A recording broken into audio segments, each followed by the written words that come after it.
మహిళల వన్డే ప్రపంచ కప్లో టీమిండియా ఫైనల్స్కు దూసుకెళ్లింది. ఈ టోర్నీలో లీగ్ దశలో ఆడిన అన్ని మ్యాచ్లలో గెలిచి పాయింట్ల పట్టికలో అగ్రస్థానంలో నిలిచిన ఆస్ట్రేలియాకు సెమీస్లో భారత్ షాక్ ఇచ్చింది.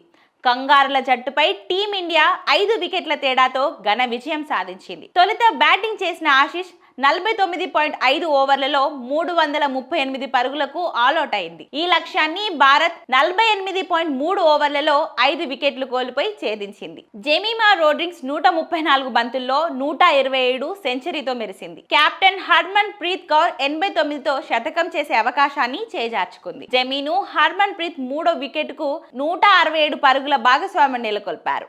మరోవైపు దీప్తి శర్మ 24, రీచా ఘోష్ 26, స్మృతి మందన 24, అమన్ జోత్ కౌర్ 15, షిఫాలి శర్మ 10 పరుగులు చేశారు. అలాగే ఆశిష్ బౌలర్లలో అనబెల్ కీమ్గార్త్ 2 వికెట్లు పడగొట్టారు. టీమిండియా ఫైనల్స్ చేరడం ఇది మూడోసారి. 2005, 2017లో ఫైనల్కు వెళ్ళిన టైటిల్ సాధించలేకపోయింది. నవంబర్ 2న ఫైనల్లో దక్షిణాఫ్రికాతో భారత్ తలబడనుంది.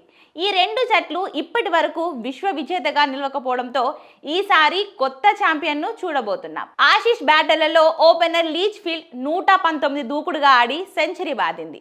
ఎలిస్ ఫెర్రీ 77 అర్ధశతకంతో రానిచ్చింది. ఈ మ్యాచ్తో వన్డేలో అత్యధిక రన్స్ చేసిన జట్టుగా భారత్ రికార్డు సృష్టించింది. ఇదే టోర్నీలో భారత్ నిర్దేశించిన 330 పరుగుల లక్ష్యాన్ని ఆస్ట్రేలియా ప్రపంచ రికార్డు సృష్టించగా ఇప్పుడు దాన్ని టీమిండియా బ్రేక్ చేసింది. వన్డే ప్రపంచ కప్లో ఆస్ట్రేలియా జయయాత్రకు ఈ మ్యాచ్తో బ్రేక్ పడింది. వరుసగా 15 విజయాల తర్వాత కంగారులు ఓటమి చవిచూసింది. So all the best team India.